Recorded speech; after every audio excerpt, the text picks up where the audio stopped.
वृषभान जी, ये दोनों आपके समक्ष खड़े हैं, राधा कृष्ण।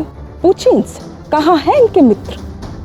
माँ, मुझे कुछ नहीं पता। तुम्हें नहीं पता तो इसको पता होगा। ये कृष्ण बताएगा कहाँ भगाया इसने उस वल्लभ और गोपिका को। नहीं, मैंने किसी को नहीं भगाया, वो स्वयं भागे। और आप सब बात कर रहे हैं दंड देने की। दंड किसी अपराध के बदले दिया जाता है। यहाँ पे इस परिस्थिति में किस बात के लिए दंड दे रहे हैं? क्या आपका कुछ चुरा कर भागे हैं वो? किसी को हानि पहुंचा कर भागे हैं वो? हाँ, चुराया है। हमारा विश्वास, भरोसा सब कुछ चुराया है। हम सबने उन पर भरोसा किया था। इस गांव से भागे हैं वो दोनों चुप के। उन्होंने सम्मान चुराया नहीं, उन्होंने सम्मान दिया है। जड़ लगा कि आप इतनी सारी बातें सबके समक्ष कर रही हैं, मैं आपसे प्रश्न पूछता हूँ।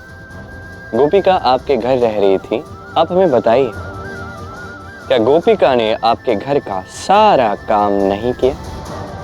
उत्तर ही नहीं है, क्योंकि जो भी आपने बोला वो उसने किया। और दाऊ, वल्लभ ने आपको स्नेह ही दिया ना, है ना? केवल स्नेह ही नहीं दिया था कान्हा, अपार स्नेह दिया था। मैया ने तो अपने हाथ से भोजन खिलाया था उसे, और मैंने अपने अनुज जैसा उसे रखा था। कन्या को भगाकर भागा है वो।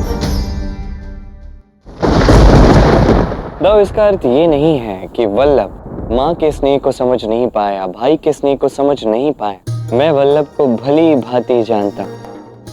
उन्होंने आप सबके भाव का सम्मान किया। उसके प्रेम को प्राप्त करने के लिए उसे ये करना पड़ा। उसके पास और कोई विकल्प नहीं था। और यदि भूल हुई है तो केवल गोपिका वल्लभ से नहीं, हम सब से हुई है, समस्त गांव से भूल हुई है। सोचिए ना, गोपिका वल्लभ यहाँ आए किंतु हमसे बात तक नहीं कर पाए, कुछ व्यक्त तक नहीं कर पाए। न किसी ने जाके उनसे पूछा। कदाचित हम उनका विश्वास अर्जित ही नहीं कर पाए कि वो आके हमसे बात भी कर सके। उग्रपद काका, आप बताएं, गोपिका ने प्रत्येक क्षण आपकी सेवा की। क्या कभी आपने उससे स्नेह से पूछा कि गोपिका, क्या तुम्हारे जीवन में कोई समस्या है?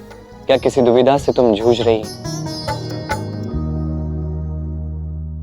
मैंने उससे कभी नहीं पूछा। हम अपनों का ध्यान नहीं रखते, उनके लिए जो महत्वपूर्ण कार्य है वो नहीं करते। अब यदि वो स्वयं ऐसा कुछ कर बैठे तो हम उन्हें अपराधी कहते। ये कहाँ का न्याय? उचित कहा तुमने। देखिए, मुझे ऐसा लगता है कि हम सब से भी कहीं ना कहीं कुछ भूल हुई है।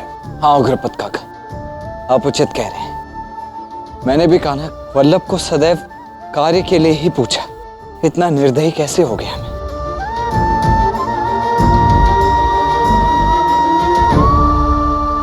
गोपिका वल्लभ के प्रेम पलायन से हमें सदा ये बात सीखनी होगी कि हमें अपने छोटों का ध्यान रखना चाहिए, उनसे बातें करनी चाहिए, उनकी मन की बात को समझे, उन्हें स्नेह दे। आज के पश्चात बरसाना में गोपिका वल्लभ इस कारण से स्मरण किए जाएंगे कि यदि प्रेम हो तो पलायन ना करें, बल्कि अपने बड़ों से आकर बात करें, इस समस्या को सुलझाएं। पलायन करने से बच्चे अपने परिवार को खो देते हैं और हम बड़े अपने बच्चों को। और मैं ऐसा कदापि नहीं होने दूंगा।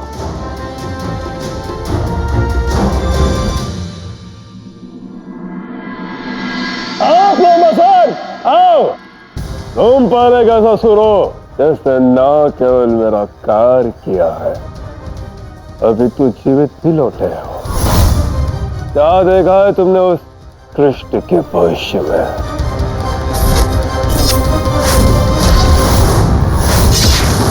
आपकी और कृष्ण की अंतिम भेंट, जहां उस कृष्ण का अंत होने वाला है, तो स्थान मैंने देख लिया है।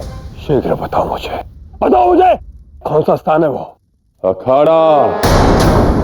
आप उसे अखाड़े में परास्त करेंगे, किसी शस्त्र या अस्त्र से नहीं, अपने बाहुबल से अंत करेंगे आप उसका।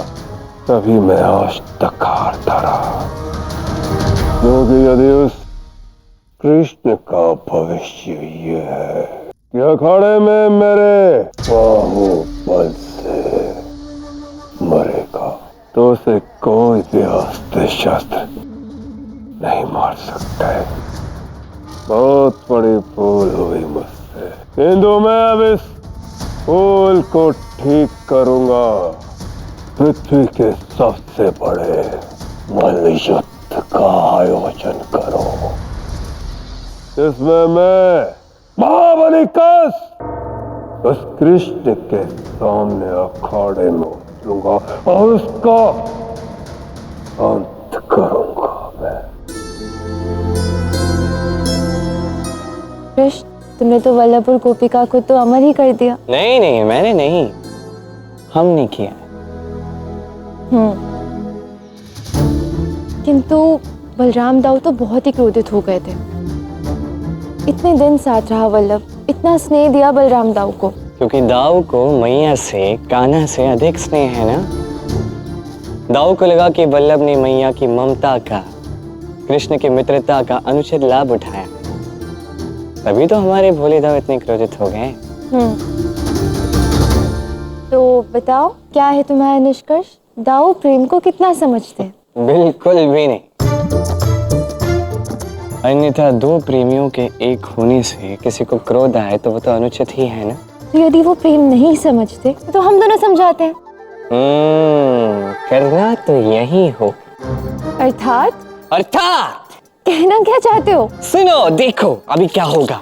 अभी दाऊ के जीवन में बिजली गिरने वाली है। कड़ कड़ कड़ कड़। कैसे? खट खट खट खट खट। अरे वाह, अब दाऊ के जीवन में पवन का ऐसा संचार होने वाला है।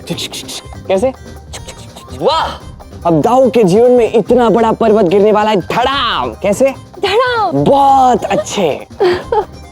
हमारे भोले भाले दाऊ, जिन्हें अखाड़े और मल्लयुद्ध के अतिरिक्त कुछ समझता ही नहीं है, वो अब प्रेम के रंग में रंगने वाले हैं। और इस प्रेम में हमें उन्हें सफल करना है। सच? सच। इसमें तो बहुत ही आनंद आएगा। बहुत आएगा। प्रतीत होता है कि जैसे दाऊ के जीवन में एक बहुत ही महत्वपूर्ण अध्याय का आरंभ होने वाला है। अवश्य। और ये अध्याय है प्रेम का अध्याय। अब हम यदि हमारे दाऊ को ही नहीं प्रेम सिखा पाए तो हमने प्रेम ही क्या सिखाया? किंतु वो प्रेम करेंगे किससे? कौन होगी वो लड़की?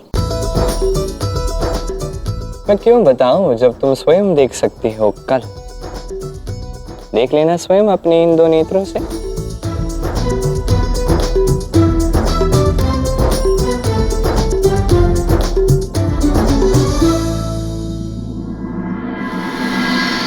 राधे राधे। सुखा, कुटिला कुटिला बोल। राधे राधे। राधे राधे नहीं, कुटिला कुटिला बोल। राधे राधे। राधे राधे। ए मूर्ख, राधे राधे नहीं, कुटिला कुटिला बोल। अरे छोड़ो इसे मूर्ख शुका। राधे राधे के अतिरिक्त कुछ बोलना सीखा ही नहीं इसने। राधे राधे। माँ, ये मेरा घर है। इस घर में मुझसे अधिक महत्वपूर्ण और कोई नहीं है।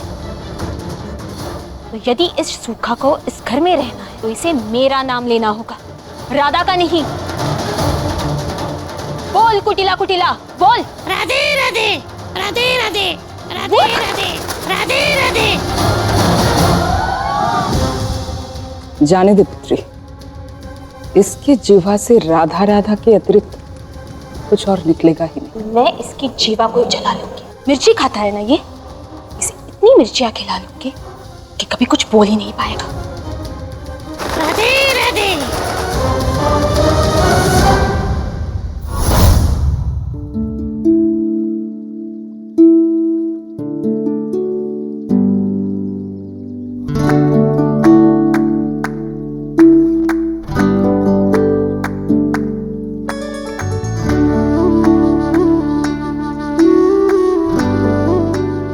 आ गए कृष्ण, आओ बैठो। तुम यहाँ कैसे? तुम्हें कैसे ज्ञात हुआ कि मैं यहीं बैठता हूँ? क्यों? केवल तुम ही मेरे विषय में जान सकते हो क्या? मैं नहीं जान सकती? जानती हूँ। कि तुम प्रतिदिन यहाँ सूर्योदय देखने आते हो। बस सोचा कि यहाँ आकर तुम्हें चकित कर दूं। हाँ, चकित तो मैं हूँ। तो बैठकर चकित हो लो। हो तुम प्रीत हो मनमीत हो राधे मेरी मनमीत।